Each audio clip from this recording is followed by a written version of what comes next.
I'm Connor Rebush, and if you are interested in the finer points of face punching, you've come to the right place.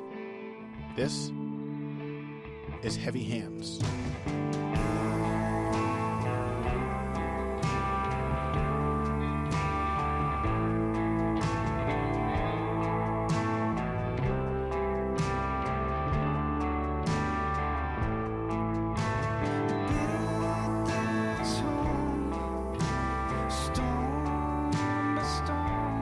Hello, folks, and welcome to Heavy Hands, the only podcast dedicated to the finer points of face punching. I should say allegedly the only podcast dedicated to the finer points of face punching. At this point, there are probably some other podcasts dedicated to that, so I don't want to be sued by anyone for espousing a false doctrine. I'm your host, Connor Rebush, and with me is Patrick Wyman, and we have got some fantastic fights to talk to you today. To talk about to you today. First of all, before we get into our heavy bag question for today, I should mention what we will be discussing on the episode. I should also mention that we are brought to you by BloodyElbow.com. I need a checklist, Pat. I literally, how many times have I jumped into an episode and just started talking about what we want to talk about without saying, like, here are the contents of today's episode? I mean, how many times? Like, I would say almost every episode. I'm actually very consistent in doing things incorrectly. Hey, I mean, I tend to think that consistency is a good thing. I mean, but then again, I'm a creature of habit and routine. What can I say? Yeah, all I need to do, it's like if you play darts and you can group the darts well, but you're like 3 feet to the right of the dartboard. Mm-hmm. Now you have a very obvious adjustment to make. You can have the same accuracy if you just throw poorly in a different direction.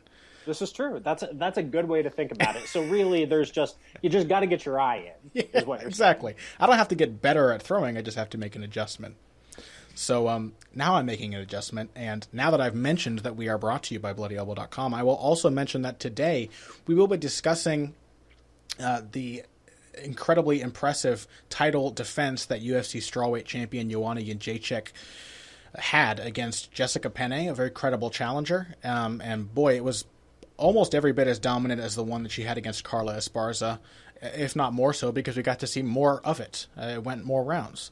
And that was very impressive. We're also going to be talking about Patricio Pitbull Freire and his title defense of the Bellator featherweight title against Daniel Weichel, and that was also impressive and a great comeback. Pitbull seems to be garnering a knack for those. And we're going to tie those two topics together by discussing left hooks, both of which played an important role in both fights. And the left hook is seeming to become an increasingly more common weapon in MMA these days, one that fighters are becoming more and more proficient at throwing. And then at the end of the episode, if we've got time, we will discuss Lyoto Machida versus Yoel Romero, my favorite fighter versus Pat's favorite fighter, and a fight that will certainly greatly upset one of us. So that should be fun. But before we do that, Pat, we have a heavy bag question to discuss this week, and so check it out. I have a dope sound effect for that.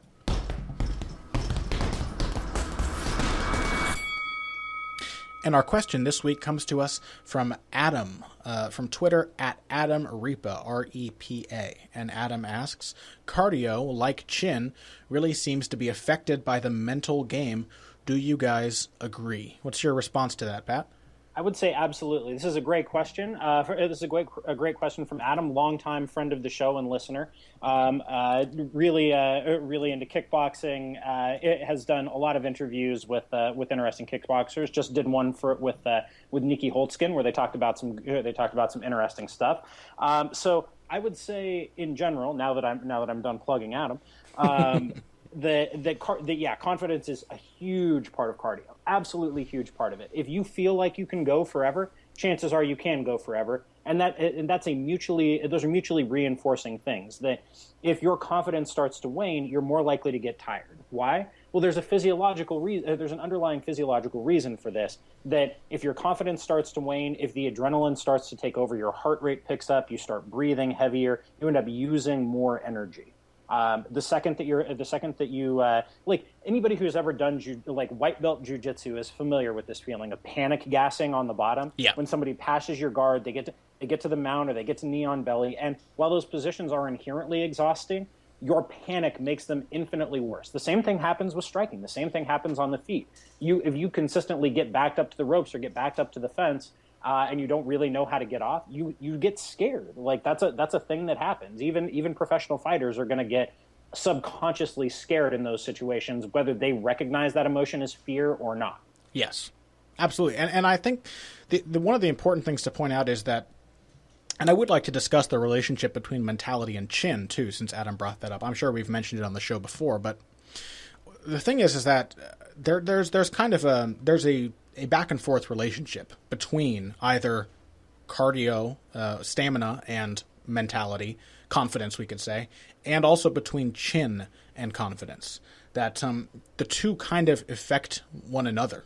They both tend to bolster the other attribute. So if we're talking about stamina, then, just as if you don't have the stamina, if you start to feel tired, that obviously affects your confidence. But if you feel that you're ahead in the fight, if you feel that you're strongly in the lead, or if you at least feel capable of winning the fight, you really feel like you're still in the contest, that also allows your stamina, what stamina reserves you have, to last a little longer. And the same, I think, is true for chin. The occurrence of one-punch knockouts is really, really rare. I'm sure if you were to look at the number of knockouts that happen in, per weight class, per sport, per whatever, the number of times that the fighters who were knocked out were actually out cold from a single punch is really slim.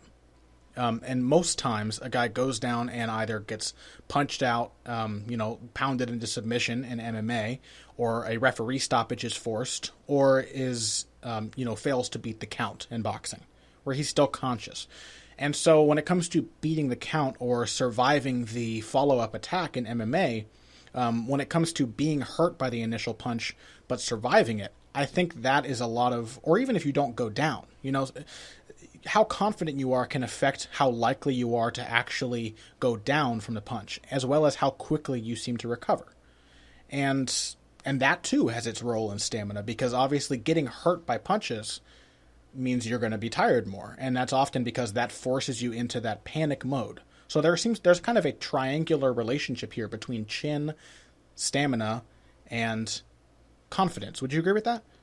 Yeah, I absolutely would. I mean, let's look at Anthony Johnson as our quintessential example here. And Johnson is kind of an exaggerated representative of this trend.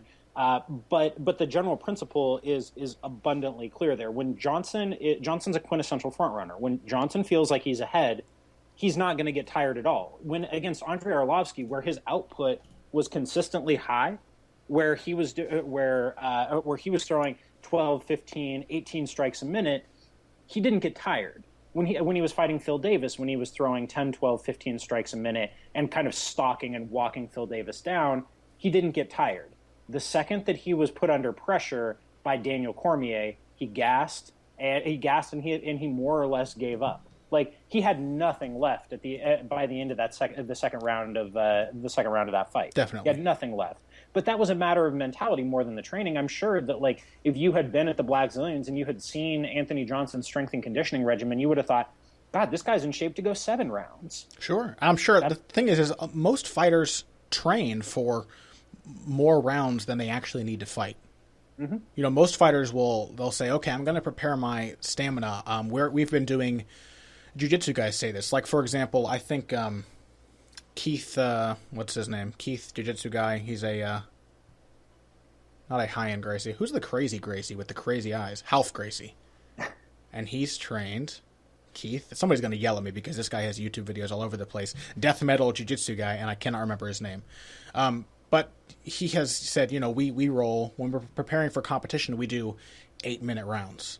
And you'll do, if you're the one preparing for a big bout, a big match, you will do 8 rounds 6 times, each time against a fresh opponent. And that's obviously very exhausting. And so that right there prepares you stamina-wise. But then again, that also plays into your confidence. Because if you feel like you can go 8 rounds, you probably actually will be able to when it comes to competition. You'll probably actually be able to fight more. But just making sure that your cardio is up to par is no defense against having it taken away from you forcefully by having someone put a big dent in your confidence, whether it's by hitting you or taking away what you're able to do to them. So there's a kind of there's this relationship where in training, you're trying not only to prepare yourself physically for the physical realities of the fight, but you're trying to bolster your confidence. That plays too into what we were talking about a few weeks ago with peaking. You're trying to get your fighter's confidence to peak as a trainer in the camp so that they come into a fight as confident as possible. And that, yeah, I mean, look at Carla Esparza, right? Like, Carla Esparza has outstanding cardio, has always had outstanding cardio.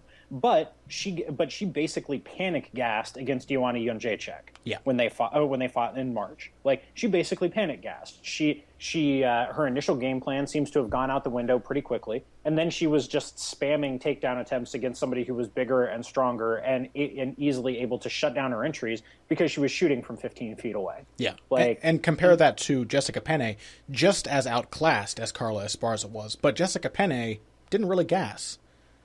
She still got, was dominated just as much, but she was able to go much longer than Esparza and withstood clean shots much more ably than Esparza ever did, simply because she was more confident. She was more prepared, if nothing else, to take a beating.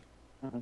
Yeah, and neither you nor I mean to suggest that confidence is the only major factor that goes into cardio here. No. Obviously, it's complicated. Weight cuts matter. How much you're draining yourself doing that matters. Injuries matter. If you've got, let's say, a fractured rib or something, it's hard to get in shape to go 5 rounds. There are a lot of factors that go into it here, but confidence is one that amplifies all of the rest of those. Take Jose Aldo as an example of that. Like, Jose Aldo doesn't really get tired when he can set the pace, when he can decide what you want to do, or what the fight's going to look like. Jose Aldo doesn't get tired. You pressure Jose Aldo, maybe he gets a little bit tired. Not necessarily just because you're making him work harder, but when you can take somebody out of their particular game, that makes it that their cardio can last longer. When they're dictating the terms of engagement, it's easier to maintain your energy for a variety of reasons. Yeah. Absolutely, and especially in Jose Aldo's case, I mean, what better example of that is there than his last fight with Chad Mendes? That's a pace that should have exhausted a man known, for having suspect cardio, and yet Jose Aldo, I mean, certainly he was showing the effects of such a high paced fight by the end, but he was certainly no more tired than Mendes. In fact, I think he was in better condition than Mendes by the end of the 5th round. Mm-hmm. Well, yeah, and because the fight was going all those ways. I was just talking about this with somebody on Twitter today, who said, "Well, Aldo gassed at the end of that fight." I said, "Well, Aldo won the 5th round." Yeah, of that, he basically gave away the 4th, and maybe he used that to recover a little bit. But Aldo was not gassed. Aldo may have gotten tired, but by the 5th, he was back to doing Aldo things. And again, that was the confidence. But if you have the confidence to know that you can basically give away an entire 5-minute stretch of a 25-minute fight in order to come back and win the 5th, you say, oh, well, maybe I take it a little bit easy this round because that's going to get me in shape to take the 5th as well. That's an incredibly impressive thing. Yeah. From where I'm standing, that speaks to his confidence and the kind of the intertwined relationship between confidence and cardio. Absolutely. Okay, well, why don't we do you want to take a quick break, and then we can have a nice unbroken discussion of our 2 defending champions that we mentioned earlier. So after this, we're going to come back and talk extensively about Joanna Jedrzejczyk and Patricio Pitbull. Okay, wait, stop. Don't skip this break. I know you skip most of them. It's a podcast. It's not a radio show. You don't have to listen to the commercials. But if you follow my very simple instructions, you'll be doing a huge service to Heavy Hands, Pat, and myself. First, go to Stitcher.com or iTunes.com. You can use either of those services to subscribe to the show, which makes it really, really easy to listen to every episode and not have to go hunting for it on our confusing, badly designed website. Once you're there, give us a positive rating and a positive review. That means go to the little 5-star thing and click on the star all the way to the right. That's a 5-star rating. That's the best one you could possibly give us, and 20 or 30 words about how you enjoy the show. It may not seem like much, but it's a huge help to us, and we really appreciate it. It helps us bring Heavy Hands to an ever-increasing audience, which is just good for everybody. So thank you for listening. please take the time to give us a positive rating and review. Next time that you're on at your computer, at your phone, whatever, iTunes.com, Stitcher.com, search for Heavy Hands, give a positive rating and a review. Thank you. And now, back to the show. And we are back. Patrick, Joanna Jedrzejczyk fought last weekend on a lovely afternoon fight card. I know that they probably just, and also on Fight Pass, I know they probably don't do the numbers of the evening cards, but can I just say before we begin talking about this, how much I love morning and afternoon fights? Dude, it's so good, man. It's incredible. I was done not only with the fights, but done doing post-fight radio by 4:00. And then my wife and I went out. We went to see Jurassic World. It was great. It was like I was a real person with a real Saturday. I had a little housewarming party that night. I had time to watch the events while I was getting the place ready and still have preparation hours left before people started coming over. It was great. That's the jam. We need more of this. Definitely. More of this, Zuffa, in case you're listening, yes. Which you're not. But if you're listening, more morning/afternoon. Hey, I know we have some European, quite a few European listeners of the show. You know, whether you are, English, Irish, Scandinavian, German, we got some people from those countries. Demand more MMA in your countries because it's great for us. It's really the best. Yeah, seriously. Jedrzejczyk, she fought Jessica Penne. I think anyone who really understood the two styles of these fighters was heavily favoring Jedrzejczyk going into this fight. By the way, if you're a betting person and you picked Jedrzejczyk to win inside the distance at minus 160 odds, congratulations, because you're a genius. That was an obviously foolish line because while I don't think Jedrzejczyk is an incredibly destructive puncher, the prospect of going 5 rounds with her without even having a particularly strong takedown game for her to stuff is not a good one. Yeah, this fight was always going to look like Jessica Penne being fed face first into a wood chipper. Pretty much, yeah. That was the only scenario that I could see going into this. Like, at this point, I saw a lot of comparisons being thrown around between Joanna Jedrzejczyk and Chuck Liddell. Yep. And I understand the comparison because, yes, Jedrzejczyk fits into the basic archetype of the sprawl and brawler. Yeah. That is true. Nobody's going to deny that. But Joanna Jedrzejczyk is an infinitely more skilled technical striker than Chuck Liddell ever was. Oh, yeah. I have no problem saying Jedrzejczyk is better than Chuck Liddell.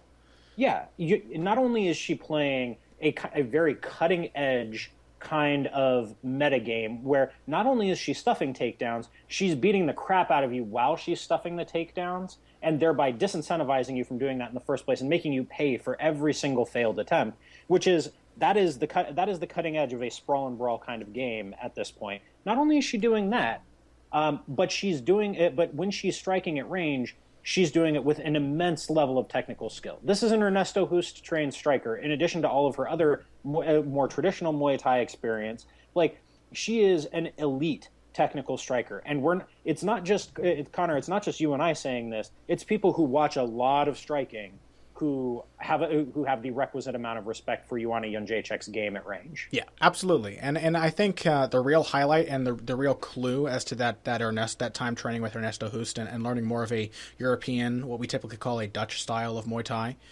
is in her footwork. Because while footwork used to be really emphasized in Muay Thai before the 80s, and even in the 80s, it's no longer really a big facet of the game and Thai style Muay Thai. You know what I mean? Traditional Muay Thai now is very much a sort of show how tough you are. I don't want to try and I'm not criticizing. I love Muay Thai, but in terms of footwork, and it's also because you can rely on the clinch a lot. You can clinch up the opponent, so there's not as much need to, and because they also disincentivize getting into a boxing match because punches don't score very highly in Muay Thai. There's a lot of emphasis placed on being able to stand your ground, show how well you're balanced, and welcome the guy into the clinch when he closes the distance. So you don't need to create distance as readily. There are still fighters like my man Sam A, Kayang Hadao Jim, who has tremendous footwork, and it's because he's more of a defensive stylist and a sort of pot shotter or range counter striker. But the what you would describe as the typical Muay Thai style these days, not a lot of footwork involved. Yeah, there's a lot of emphasis in Thai style, in like pure Thai style Muay Thai, on trading, especially trading kicks at kicking distance. And then if you're going to be punching, you're going to be punching your way forward into the clinch. So there's just not a ton of room in the metagame that's being played there, that's being played all across Thailand, thousands and thousands of Muay Thai fighters on evasive footwork. It's just not a huge deal right now. I mean, the flip side to that, in Dutch-style kickboxing, there's a lot of emphasis placed on very subtle adjustments, what a lot of Dutch-style trainers would refer to as adjustment steps. So in order to keep yourself at the precise distance that you want to be at. So a lot of emphasis on moving your feet as you punch, either backwards, forwards, laterally, to keep yourself centered. You notice this when Joanna Jedrzejczyk fights.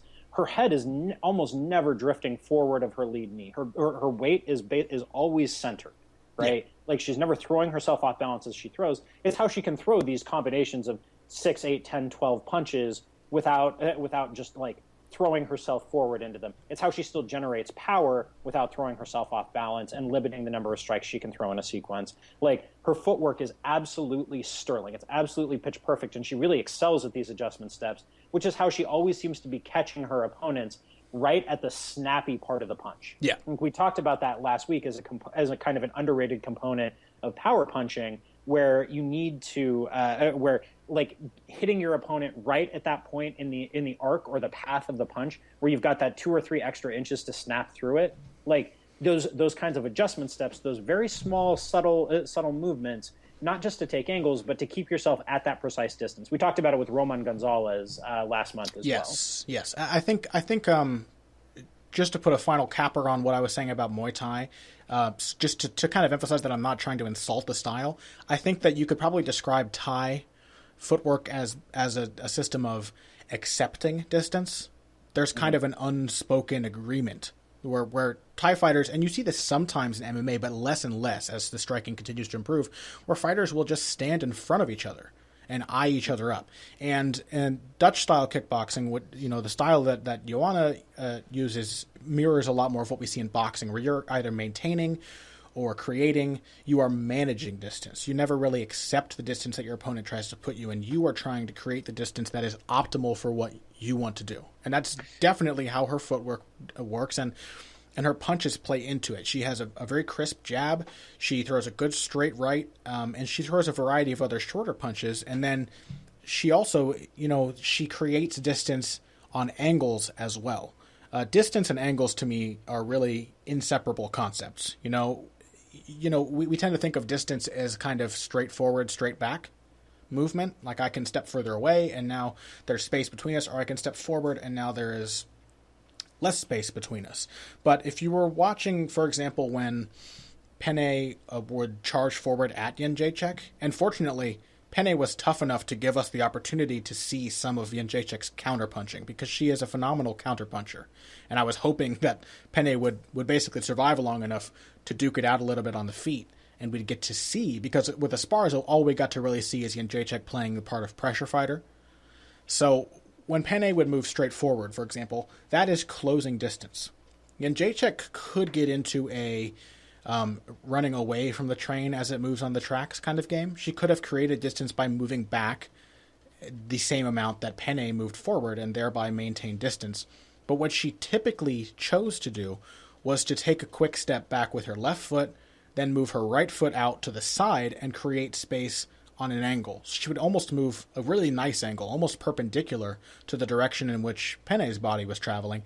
And that's what I think you would call an adjustment step, Pat. And from that angle, as her right foot hit the canvas, she would throw her weight back over to her left and unleash this right hand. So she'd move back and to her right, and then throw her right hand and hit Penne on the left side of her head as she kind of went, caroming past, having recklessly thrown her own weight forward. Yeah, it's the kind of sidestepping, highly efficient game that we see a lot from Jose Aldo. And this is not necessarily to say that Joanna Jedrzejczyk is on Aldo's level as an MMA striker. They do different things, but it's a common element there. And it helps you this actually plays back into what we were talking about in the very first segment, but it helps you to maintain energy. You don't have to jump 8 feet backwards. You can just take one short step back and then a side step, and you're safe. Yeah. and you're also still in position to throw that hard counter punch. Like it's an excellent way of maintaining your energy. And again, like one of the sterling things about Joanna Jedrzejczyk is how much volume she throws, how much offensive output she produces over the course of a fight. It's a really sound process where even if she hadn't knocked out Jessica Penne, there was no question that she was absolutely taking those rounds on the scorecards. And there was no, right? To me, there's no question that she could have done the same for 2 more rounds. Yeah, and like the variety of shots that she threw to the body and the legs as well meant that if she was going to get tired, so too was Jessica Penne. Oh, absolutely. But what allows you to throw that kind of volume without wearing yourself out is efficiency. It's efficiency in the way that you throw your punches. It's efficiency in your movement. You're not burning yourself out trying to leap in and out of range. You're only moving as much as you absolutely have to. And frankly, that is an aspect of her striking game just by itself that is light years beyond anybody else who's in that division right now, and light years beyond almost every striker in MMA. Oh yeah, I absolutely agree. And I want to we'll take a different tack for a moment because you mentioned efficiency and that straight line movement and how that plays into confidence. I kind of want to talk about. We said we were going to talk about Patricio Pitbull, but I want to talk about Michael Chandler for a moment. Because Michael Chandler fought the same weekend on what turned out to be a really enjoyable Bellator show. Of course, basically all the results were predictable on the main card. The only one that was semi-unpredictable was Kimbo versus Ken Shamrock, and that was just madness. But all of the fights were essentially showcase fights, but fun, well-matched showcase fights. And the one that really stood out was Michael Chandler. He was on a 3-fight skid, having lost twice to Will Brooks, once to Eddie Alvarez. The first 2 losses were both kind of questionable. They were close. The last one to Will Brooks, he was soundly outfought in basically every phase of the fight. And so he was trying to get back on track, get himself back on his feet. He fought, I'm forgetting the poor guy's name, Derek Campos. Mm-hmm. And he looked really good against Derek Campos in terms of just general dominance. But what we saw from Chandler was the continuance of a sort of drift away from the style that kind of brought him to the Bellator Championship, that brought him so much MMA success in the first place. And I've been hard on Eric Del Fiero in the past. That's the head coach of Alliance MMA, which is where Michael Chandler trains. And I don't have any personal issue with Eric Del Fiero. I don't know Eric Del Fiero, nor do I really know what goes on in that gym. So I'll probably try to lighten up on Del Fiero. But I do think that in general, the Alliance style has mixed results when it comes to the fighters to which it is applied. Whether we can really blame Del Fiero for that or not, I don't know. He, unfortunately, the unfortunate thing about being the head trainer of a gym is that you tend to get all the criticism as well as all the praise. So, I wish I could say more about how the people are actually trained there, but in Chandler's case, he definitely demonstrates the issue that I have seen with Alliance fighters in the past, which is that he comes to Alliance as a fighter with an innate talent for either infighting or pocket boxing, fighting in the range where his opponent can hit him comfortably. He's comfortable incurring that risk. And so what happens to these fighters at Alliance is that they appear to be taught, whether through circumstance or design, to fight at a long range and turn into more of kind of a classic boxer style, where they're constantly trying to use a nice jab at distance, use footwork, evade the opponent, and just keep this long distance. And when fighters aren't mentally suited for that, which has happened a few times, not only Michael Chandler, but Luke Barnett, Phil Davis, Norman Park, these guys who don't have a natural propensity for that style, they tend to struggle. And so as dominant as Chandler looked, he was very much moving in straight lines, staying at long range, and not using efficient footwork. It wasn't efficient. And so I don't think that, despite absolutely destroying Derek Campos, I don't think that Michael Chandler would do any better in a rematch against Will Brooks, who is turning into one of the most diverse fighters, who's comfortable at many, many ranges in MMA. Yeah, note the way that Will Brooks, while also having very good straight line movement, not the way that Will Brooks is dangerous at every one of those ranges. Will Brooks can kick with you at distance. He can box. He can punch with you in the pocket, and he can punch his way into the clinch if he wants to. And he does great work in the clinch. Well. Yeah, I mean that Will Brooks is availing himself of more ranges and therefore more tools with which to hurt a guy like Chandler, whereas Chandler has effectively at this point little craft, I would say, in the pocket. Like the thing that stood out to me constantly with Chandler was the extent to which when he was in the pocket, he was just there to be hit. Like his head was constantly on the center line. He never pulled his head off line after he threw and stayed in range. If he was going to avoid his opponent's shots, if he was going to avoid Campos's shots, it was going to be because he had hopped back out of range after throwing. Yeah, that he just wasn't there anymore. It was step in with the jab, step back out before you can get hit. Yeah, and to me, that's an increasingly less viable way of operating in MMA. I think that the pocket is slowly but surely becoming an essential range for every elite MMA fighter. You can't not know what you're doing there. Well, go on. And I think that take Chad Mendes as a contrast. Mendes, by preference, I think loves to be all the way out, all the way in, loves to be leaping in and out of range. But that's not the only thing that Mendes can do. Mendes can also work his way. Mendes can also stay in front of you after he throws, move his head, and then fire back with another counter. That's another thing that he has in his repertoire. Sure. It's another thing that he can do.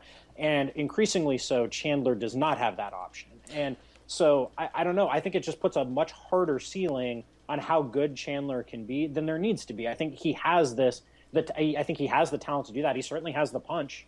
He certainly has the ability to hurt his opponent in the pocket. But I think he's been done a bit of a disservice here by not being given the tools to execute that kind of game plan safely. And does that not also play into our heavy bag question earlier of confidence and its relationship with both cardio and endurance? Because look at Michael Chandler fought a hellacious pace in his first fight with Eddie Alvarez. Just absolutely brutal. He fought the kind of type that if he was not confident, he would have absolutely blown his wad in the first round, because he went for the finish against Eddie Alvarez. And yet, despite being hurt later and going through some really tough things, he was still fresh enough to get the finish in, was it the fourth round? That was the fourth round, yeah. Like 4 minutes into the fourth round. Yeah, he was still fresh enough to come back and badly hurt Alvarez and get the finish. You know, he was still tired, but in his last two fights where he's really seemed to start adopting what I think of as the alliance style, this outboxing, a limited version of an outboxing style, a one-dimensional style, you might even call it, he's been sucking wind in the later rounds. And in the last fight with Will Brooks, he essentially quit. He got hurt and kind of just turned away. His confidence appeared to be shattered. And it's because this style, it just doesn't seem to feel right to him. It doesn't seem to work with his innate talents. Yeah, I mean, I think that he was basically concussed there, and so I'm not sure that even he knew what he was doing at the end of that fight. It was weird behavior for sure. Yeah, it was a really, I don't know that I've ever actually seen somebody do that in a fight. It was pretty bizarre, but it looked to me like just before that, like he was basically done in the sense that his gas tank was empty and he was out of ideas. Yeah. And so, whereas Brooks was still going. Brooks was still supremely confident at that point. Sure. And on the physical end, that's because of the inefficiency of Michael Chandler's footwork. Because I don't think that, like, moving your head is not the only way to remain close enough to the opponent to do damage without getting hit. And that comes right back to Jedrzejczyk. She is a perfect example of how effective footwork can be in the pocket. And, you know, a wrestler could tell you this. Wrestlers have footwork. Wrestlers have to circle their opponents. That's part of the secret to Jedrzejczyk's takedown defense, is that she takes angles even after she's made contact with her opponent. And that's how she keeps them from driving through and taking her hips away from her. And so for Jedrzejczyk, the opponent will come at her. She'll maybe extend her left hand. They will, as if ready to fight off, to sprawl, to fight off a takedown. She feels them run into the open palm of her left hand. They start to collapse her arm. She knows they're getting close, and she takes an angle, stays close to them without creating space, and hits them. And that is so much easier than having to create just as much space as they are trying to take away. You know, rather than moving 5 feet back for every 5 feet the opponent moves forward, why not move 2 feet to the side and hit them? How much better is that for your confidence and just taking away physical exertion? Yeah, and I'll do credit to our analyst colleague Jack Slack, who wrote a post fight article on Joanna Jedrzejczyk. That's why I think his straightforward comparison of Jedrzejczyk and Liddell as kind of sprawling brawlers is flawed, is because Chuck Liddell's the way that Chuck sprawled was by just being right in your face and then sprawling when you shot on it.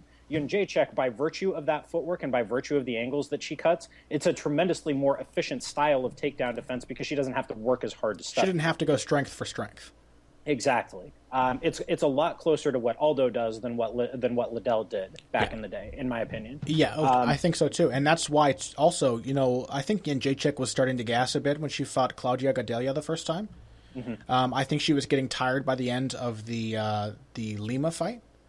And since improving her footwork, she has appeared just as fresh. Obviously, her fights have not been going as long either, but she didn't look remotely tired in beating up Jessica Penne. The takedown defense didn't seem to take anything out of her when she fought Carla Esparza, though she was getting in battles of takedowns. It's because she was not only taking away some of the effort she had to put forth to stop takedowns by using that angular movement, she was also increasing the amount of effort the opponent had to give. And there's that relationship again. You force the opponent to work harder and they don't get their results. Not only is their stamina going to start to drain, but their confidence is going to start to flounder as well. Mm-hmm. Yeah, and so, I mean, to come back to what we initially said we were going to talk about in the form of Patricio Pitbull, and the idea of working in the pocket, Pitbull has always been comfortable and confident in the pocket. Yes. Always. Even dating back, I mean, you date all the way back to his fight with Georgie Karakanian. He ate up Georgie Karakanian in the pocket, and that was like 2008, 2009, 2010, sure. Somewhere in there. Yeah. And Pitbull has gotten himself in trouble because he is so confident in the pocket, as he got himself in trouble a bit against Daniel Weichel. But at the end of the day, Pitbull is a guy who's always trusted in his punch, and he was able to find that left hook. He was able to find that counter left hook at the end there. And that was enough to put Weichel down. Yeah, absolutely. And I think the topic of left hooks is a really interesting one. This may be a complete fallacy that I'm just making up right now, but to me, like we've said this before about the left hook to the body, kind of just being a base indicator or an indicator of a certain base level of skill. I think you can kind of say the same about the left hook in general. Yeah. The left hook to me is kind of a reliable marker of actual boxing ability, because boxers have realized the value of straight punches since the very beginning. How about this? We'll take it since Pat and I are both historians. We'll take it to historical combat. The easiest weapon to use is a spear or a long stick, right? This is like the weapon you give to a soldier who has very little training, to a kind of a levied recruit. Because if you tell him, okay, keep the other guy on the end of this, keep him on the pointy end of this, that's pretty easy to figure out. And so this was really the culmination of boxing science too, was if you keep the guy on the end of your reach, he can't get close enough to rough you up and hurt you. So when we start to introduce the left hook, which is a slightly shorter punch, one which attacks a very different angle from the kind that a straight punch attacks, you start to find an indicator of how good this fighter's actual positioning is. Not just his ability to maintain a certain distance, but his ability, his or her ability, I should say, since we're talking about Jedrzejczyk as well, to play with angle and position on many different levels. And so, go on. Yeah. Oh, yeah, and to play with your footwork as well. Yes. I mean that the left hook is a really diverse punch, in that there are a lot of different ways that you can throw it. And I like what you're saying about the level of skill, because in order to properly make use of all of those different of the wide variety of potentialities for the left hook, you have to be skilled. And we see that with Patricio Pitbull, because sometimes he throws a left hook lead. He throws a left hook. He throws a left hook as a counter. He throws it as a backstepping counter. He really uses it in a bunch of different ways. We saw the in the pocket counter left, like straight up counter left hook against Weichel. But he's done a lot of stuff with it. It's his money punch. When your left hook is your money punch, that's not the same as your overhand right being your money punch, because there's a finite number of ways that you can use an overhand right. And that's not the case with the left hook. Yeah, and kind of the the science behind knockout punches is kind of in finding like a target which is perpendicular to the path of your strike. You know, the more perpendicular that surface, the less likelihood there is of the energy of your blow glancing off. You want to try and convert as much energy of your strike as you can into the target. And so there's a very obvious difference between throwing a straight punch at something that is straight in front of you and having to put yourself in a position, even if only for an instant, to hit that target as much from the side as you can. And while the hook itself makes up for some of that sideways movement by just being a circular attack, you also still have to move yourself into a position to be able to see the side of your opponent. If you just cannot land a good left hook consistently if you have no idea how to move your feet around the other guy. So I do think it's a good indicator. If we're talking about the alliance style with Michael Chandler and then a sort of more modern style of MMA striking with Jedrzejczyk and Pitbull, I think there are a lot of parallels between what's happening in MMA right now and the early history of prize fighting, the early history of boxing. Because back in the day, it's almost comical it is kind of comical if you know a lot about boxing technique and how it's trained and the sort of fundamental rules of boxing today. Because if you look at old boxing manuals, where the thought process was very much in straight lines and using straight punches, they still loved the jab back then, and obviously boxing trainers love the jab today, but if you look at their defensive footwork, you will actually see them just happily stepping out of stance and basically just running backward. And that was something that was taught. They were taught to throw up each hand in alternating fashion to swipe aside incoming punches if the opponent was coming at them, and just basically to run straight backward. And you can see this in manuals. They're like, okay, do this. Throw up your hands to defend and move back. You take your feet out of position. You're not taking an angle. You're putting in way too much effort. And that's kind of how Michael Chandler was fighting against Derek Campos, how he's fought in many of his past several fights. And that is now outdated by the same kind of style that overtook it in boxing. You know, boxers, by the turn of the 20th century, were becoming more and more infighters. And mid-range fighters. They were still using their jabs and everything, but they were closing the distance at will. They were, willingly engaging in the pocket and trying to nullify their opponent's strength by using angular movement as well as keeping him on the end of that reach. And so that's why there were no left hooks in early boxing. You know, I think that indicator really is strong. The left hook really only developed when infighting began to develop, because you need to be safe even when you're close to your opponent to rely on a left hook as a knockout punch. Yeah, I'm with you. Okay, do you want to take one more break? When we come back, I think that there's a few more things to say about Jedrzejczyk and Pitbull and on the use of that left hook. They both have, as you mentioned, several different utilities for this punch that I would like to get into, and then we can finish up talking about Romero versus Machida, the alternately depressing and joyful event happening next weekend. We'll talk about that right after this. Okay, so here's another way you can help us out. Go to your couch, lift up the cushions, and scrounge around in the creases for change, lint, like bent paper clips, like a thumbtack that you stab your thumb on and then you scream alone in your living room. Throw all the stuff out except the change. All right, now take that and deposit it into your bank account or your PayPal account. Head over to heavyhandspodcast.com and click on the donate button on the right side of your screen. Whatever money you just found, which you weren't using anyway, send it to us, all right? Because Pat and I will use it. That money helps us keep this show on the air and free of charge, which is great for you. It's great for us because that way we're making a little bit of money. The donations are a huge deal for us. So please go to heavyhandspodcast.com. Any spare change that you might have lying around, hit the donate button on the right side of the screen and send it our way to help us keep this show live. Thanks. And now back to Heavy Hands. Okay, so a couple of other things about left hooks before we move on to Romero versus Machida. I think if we watch Pitbull and Jedrzejczyk, we see a lot of different uses of left hooks, and it's really interesting because it kind of points out how valuable a left hook is to a striker. I think a left hook is a punch that in a modern boxing or MMA you cannot go without. the ability to throw at least a decent left hook. It's essential. And so that's true whether or not you are a fighter like Patricio Freire, where he relies on his left hook. Like, the left hook is the punch he wants to land. Or if you are a fighter like Jedrzejczyk, who's definitely more of a right-hand-centric fighter. She has a more powerful right hand than a natural left hook. Would you agree with that? Yeah, absolutely. Like, she throws a natural right hand. Her left hook is taught.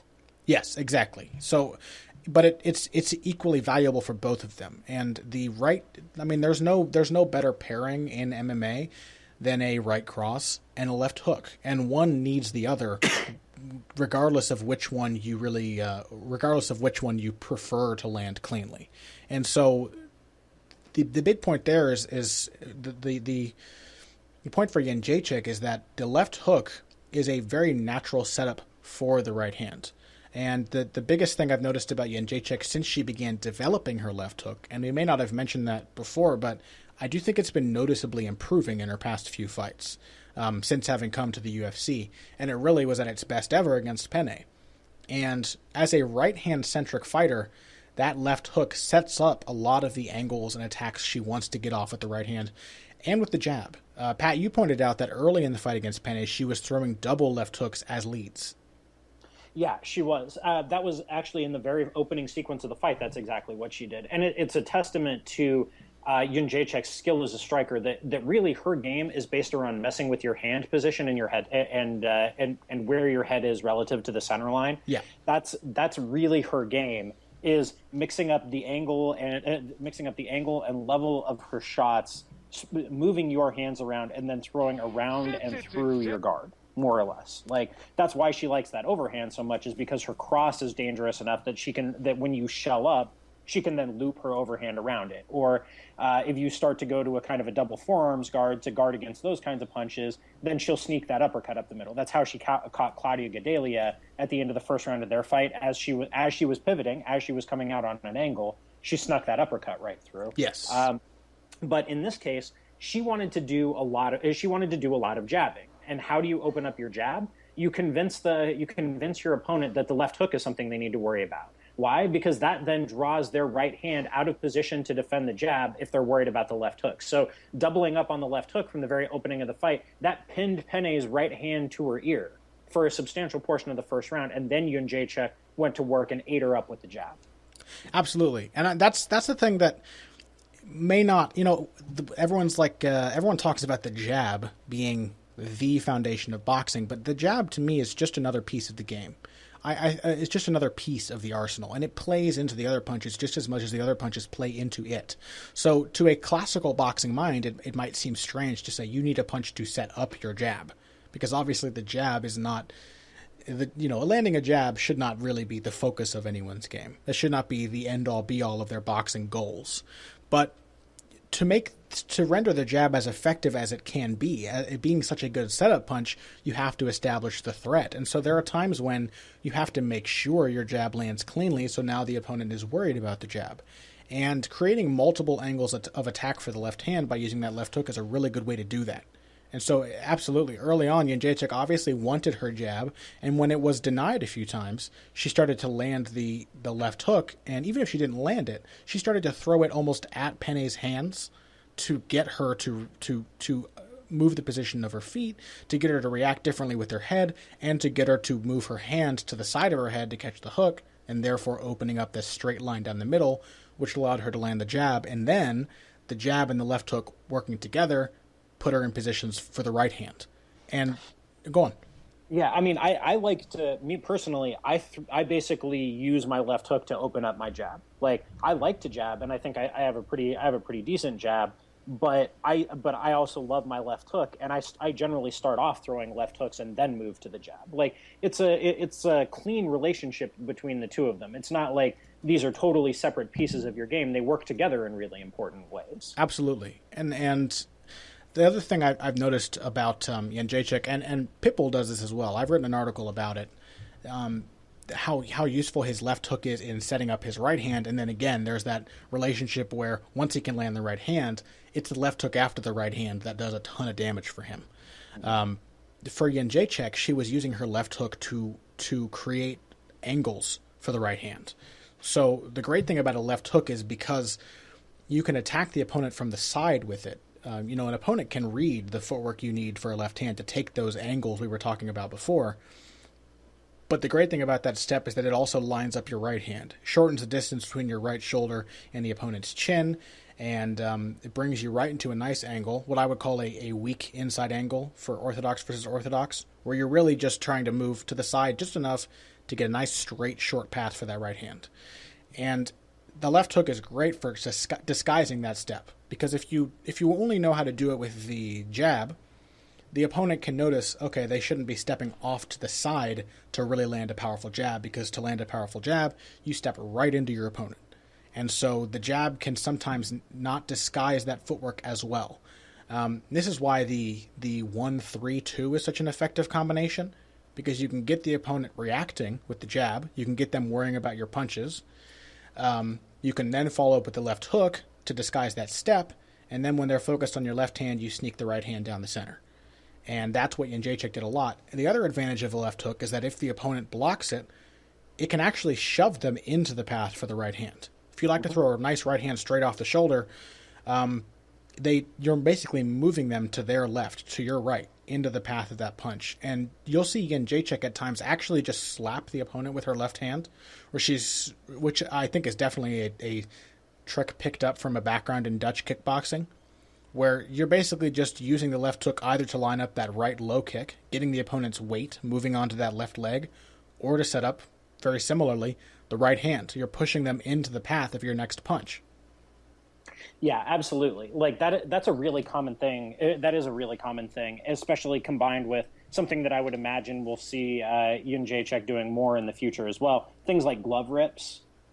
You do a lot with your left hand in the Dutch style that is not like throwing power jabs and power left hooks. Like, so a glove rip is when you just simply reach up, if they're shelled up, pull their hand down, and then throw the opposite hand. Like, sure. It's one of my very favorite things to do. Like, Nicky Holtzken is the absolute master of the Dutch style glove rip. But it's a really, really essential part of that style, because you have so many defensively sound guys standing in the pocket, working a kind of a defensive shell, working just gloves up. Like, so that kind of slapping left hook, the kind of thing that obscures their field of vision and draws their eyes away from the right hand, is an absolutely essential part of the arsenal. And Jedrzejczyk has learned those lessons well. I put it that way. Sure. We also got to see her kicking game here, which I'm just saying, I talked a lot about that last week, and now we finally got to see it. Yeah, it didn't really make an appearance against someone who was maybe a more traditional wrestling takedown threat. It probably won't make as much of an appearance against Claudia Gadelha, but since she obviously felt very confident that Penne was not going to blast double her off her feet, we finally got to see that full Muay Thai arsenal, and man, her punching combinations became even more effective when she was able to mix in those low kicks. She threw a lot of head kicks, too. Yep. Just to like knock Penne around and push her backwards, kind of the same way that Conor McGregor uses his high kicks and his spinning kicks as a very effective pressuring tool. You don't have to hit the head cleanly with your foot or shin for it to really put the fear of God into your opponent, as it were. Yeah, I mean, did you see the way that she hid her right high kick behind her right hand? Yes. She showed that she would show that hip turn in her right hand, and then step into the high kick and try and loop her right shin up over Penne's left shoulder. That was just beautiful. Something absolutely that gorgeous technique. Anderson Silva liked to do a lot with his left straight, or he would often bait the parry or move the opponent to their right away from the path of the left straight, and then the left high kick would come up kind of hidden by it, as part of the same body motion, and just sneak up over the shoulder and do a little damage. Yeah, exact sequence that led to Anderson Silva almost knocking out Yushin Okami at the end of the first round in their second fight. Absolutely. But so should we switch gears real quick and talk a little bit about Machida Romero? Yeah, we've got Machida Romero coming up. Really interesting middleweight fight. Machida, of course, is coming off a loss to Luke Rockhold, a devastating loss to Luke Rockhold. And Romero was prepared to fight Jacare Souza, correct? Yep, twice. So they've apparently finally given up on it. And now my initial gut reaction to this, Pat, is that Machida's going to lose to the not really much younger, but certainly less battle-worn and very physically imposing Yoel Romero, the preacher of pain, the vicar of violence, the deacon of destruction, so on and so forth. Yeah, I mean, I'm glad that you're giving the man his proper title. Yeah, I mean, that was also my initial reaction, and not just because I really enjoy Yoel Romero's particular brand of kind of nutso crazy athleticism and power, and the man is chaos personified, and I enjoy that. I enjoy that a lot, but not just for that reason, but also because I think that Romero's craft has been underrated, and a lot of people. I noticed listening to Chad Dundas and Ben Folks on their co-main event podcast, which I really enjoy, one of the few podcasts I listen to week in, week out about MMA. They went into great detail about how a lot of the time it seems like Romero doesn't really have any idea what he's doing. He's just kind of doing stuff. And I think that kind of undersells his craft. Basically, it's kind of hard to see this, but I think Romero is essentially a pressure fighter. He does his best work when he backs you up to the fence. He's got a lot of tools to do that. He throws that kind of weird, long jab to the thigh. He just reaches down and punches your thigh. He throws those kind of half-speed side kicks to the thigh. He throws the kind of Vitor Belfort old school Lyoto Machida calf kick, and then follows it up with a long left hand. But basically, his whole game is predicated around you backing up to the fence, and then he engages in these insane, ridiculous, nutso bursts of violence, like the 6-second stretch against Brad Tavares, where he threw a jumping front kick, a left hand, jumped, grabbed the double collar tie, threw a jumping knee from the double collar tie, went through 3 left hands while holding Tavares' head with the single collar tie, ducked under, pulled him off his feet with a gorgeous double leg, and then hit him twice in the face. All of that happened in the space of 6 or 7 seconds. So which tells you how fast Romero is. But basically, he does a lot of really complicated things that look somewhat aimless, if that makes any sense. What do you think, Connor? Do you think that's a fair way of summing up Romero's game? Sure. And the thing is like I don't know that I would. He does a lot of random things like that. Like, it's the really flashy stuff that stands out. But to me, Romero is kind of like fundamentally a simple fighter. I think the bulk of what Romero does is trying to land that big, powerful left hand. And he's got a lot of really nice, simple tactics to make it happen. His feinting, I think, is pretty good. Not only with the takedown threat, but he loves one of the most classic feint setups in boxing is a jab to the body to set up an overhand right, or in his case, an overhand left. You kind of get the opponent to look down at a strike that's kind of coming either down low or straight up at them. Same as like an up jab to an overhand. The lead hand attacks in a kind of upward or a low angle, and then the rear hand comes downward over the top. And so it's very difficult for them to get away from both of these angles. You're attacking 2 different angles on a vertical plane. And what often happens is the opponent will lower down or will take their leg away or start to back up, and then you get to catch them standing up tall and backing up straight with the follow-up punch. Or they duck down to avoid the body punch, and you get to catch them as their head pops back up with the downward rear hand. And Romero does that really well. And it's also kind of mixed in with him with the threat of a big takedown. Because as you said, he likes to reach down for the thigh, something that Chad Mendes did very successfully against Jose Aldo. And then he attacks with the rear hand after getting the opponent to start thinking about a sprawl before they can realize that they have misread and actually bitten on a feint. I think it's great to me when a fighter can pretty much want one thing and still successfully get the opponent to forget about that one thing, even for brief moments, enough to make that one thing still happen. Yeah, and I think the kind of craft in Romero's game, in large part, has to do with the fact that his brother is a professional boxer. He's actually a cruiserweight champion boxer. Has not fought like the world's best competition, but his brother is, as of right now, 29-1. And so, it's not like Romero just walked into striking training one day after he quit wrestling. He had done this before, and I think you see that in the rhythm changes and the way that he manipulates distance and the way that he manipulates timing and the position of your hands and your reactions. It plays well with his just off the charts ridiculous shot out of a cannon kind of athleticism. When you put those things together, there's actually something to that. Now, as far as Machida's concerned, man, that Rockhold fight really, really worried me in terms of where Machida's at in his career. Mm-hmm. Not because I think that he's necessarily done, but to me, he did not look like the same dude. No, it kind of, what it kind of revealed to me, it's just, and it's obviously, sometimes we tend to, especially when we're fans of the fighters, you tend to buy in a lot to their last fight. Like, their last fight's the only one that matters. But it kind of convinced me that Machida's kind of been faking it for a few years. Mm-hmm. Where his athletic decline probably began a little while back.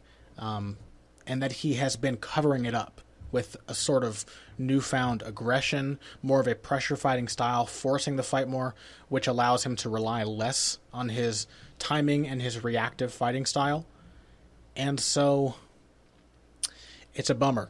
Pat, you were saying to me that you thought that Machida, you initially, of course, tended to think, okay, Romero's going to blow Machida out of the water, and that you were coming around. Would you mind telling me why you think Machida may, in fact, be quite competitive with Romero?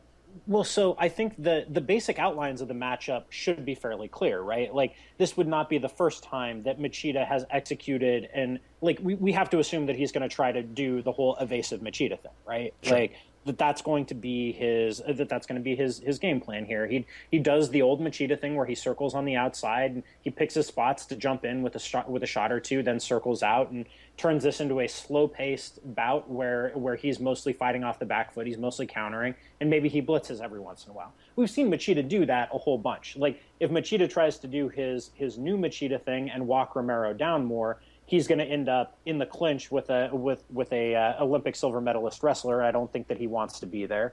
I don't think that he really wants to be there. I don't think he wants to be pressed up against the cage with Romero. I don't think he really wants to be exchanging with Romero. Not that that's really Romero's thing either.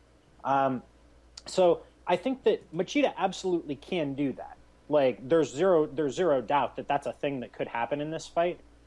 But if that's going to be, but I don't think that he's got the sharpness and the edge to execute that as cleanly as he used to. Like, that, I think that he gets hit more now. Mm-hmm. I think that it's harder and harder for him to hit those clean angles and clean turns and get himself in and out very quickly. I think that's much harder to do. So, like, basically, this is my pick of Romero is more a bet about Machida's decline as it is anything else. Like, the way that he reacted when Rockhold hit him on the ground, like, I don't think we've ever seen Machida look as stunned and as out of it when he's gotten hit. Like, well, the John Jones elbow was a similar reaction. That's true. That's a fair point. He was kind of like, you know what I mean? It's happened more times than I would have liked it to, being such a big Lyoto Machida fan. In fact, for those of you who ever watch the MMA Vivisection, I will hopefully very soon have a really nice Machida print from artist Gian Galong on my back wall here. I love Lyoto Machida. Love watching him fight. Love his style. Just the peculiarity of a karate style in MMA. The novelty is great, and he's a great fighter. But I've seen Machida too many times recently really, really look rattled. And I see a guy who's known for his footwork. Suddenly when I see Machida's knees locking out when he's standing, I start to get worried. You know what I mean? And we saw that a lot when John Jones hit him. We saw it against Luke Rockhold. We saw him standing and not even really seeming able to comfortably bend his knees. Not that he needs to be bouncing around, but not in an athletic position. That's a bad sign. So I don't know. That kind of stuff worries me. And I tend to think, for the rest of his career, I'm going to just, and I think he's still good enough and clever enough where he can continue to fight for some time. He hasn't taken a ton of punishment in his career. He's great, and he still matches up stylistically really well with a lot of fighters in the middleweight division. But I think for the rest of his career, as a Machida fan, I'm just going to save myself from too much disappointment by not expecting him to do well and being pleasantly surprised, or at least having expected it, being pleasantly surprised when he defies my expectations, or at least not being surprised when he loses.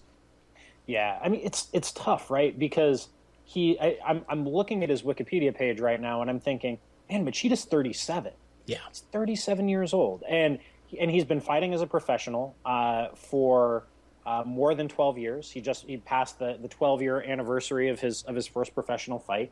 Like, there are very, very, very few guys in MMA who are still anywhere close to their prime at that point. And I think it seems like, there's some outliers. They do exist, and they tend to be guys who don't get hit very much. And Machida could well be one of them. But I guess I've seen enough to think that Machida is not the same dude that he was. Yeah. Like, and I could be wrong about that, and he could just run circles around Yoel Romero, or Romero, who's 38, could come out and look old. Like, that's certainly a live possibility as well. But I don't know. Machida just does not seem to be all there. It just did not seem to be all there against Rockhold, and the fact that this is 9 weeks afterward, to me, really, really does not bode well. Like, he's trying to make a quick turnaround from what was a pretty devastating beating that Rockhold put on him. Absolutely. And I mean, to his benefit is the fact that Romero is not, despite being a wrestler, Romero is definitely more of a long-range fighter. Even as a pressure fighter, he tends to like throwing those feints and setups and then closing the distance suddenly with those big left hands or big left kicks. He's not liable to put Machida in the ranges in which he has historically not been comfortable. He's likely to spend the fight a lot at the range that Machida has been comfortable. At distance with Machida means a lot of opportunities for Machida to use what is still one of the best feinting games in MMA. A lot of opportunities to let even what may be a withering system of footwork have optimal effect, to use those angles. And we know that Romero can be hurt and tagged. We definitely saw that in his fight with Tim Kennedy, where he was absolutely on skates from a series of uppercuts at the end of the second round. And Machida can flurry like Tim Kennedy did. He's certainly a better striker than Tim Kennedy, even now.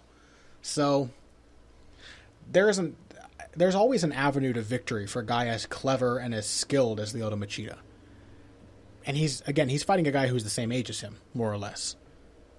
But, it just doesn't feel right. So I know that's probably not great technical analysis that people come to this show to hear, but we'll see.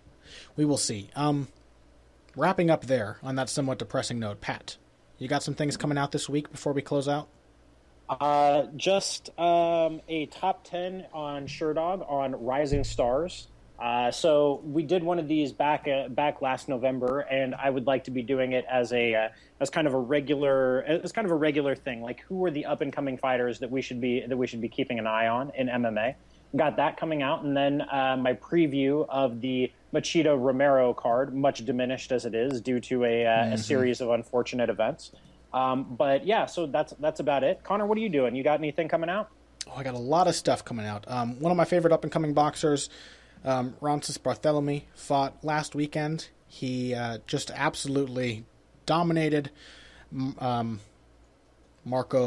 DeMarco, who doesn't appear to have much left in the tank at this point, but still, he definitely ruled that fight. And he is a very interesting style, what I would kind of describe as a combination of the classic Cuban style and the American style. Since he left Cuban soil at around 17 or 18, he's been training in Florida since then, I think. So a really interesting style mashup between two very different international styles of fighting. So I will have something on Rances Barthélemy. I think I'm going to be writing about hiding the left hand, which he does very well with his lead shoulder or elbow when he's fighting from southpaw, kind of a sort of shoulder roll. I think of it in the same way as like sword and buckler fencing, where the real job of a buckler for a fencer in that context is to disguise the position of the sword. And so that's kind of how I think of Barthélemy's game. Then I'll have something on Joanna Jedrzejczyk, of course, maybe a technique recap of the whole card, because there were a lot of fun performances. And then something on Yoel Romero versus Lyoto Machida, something sad and depressing.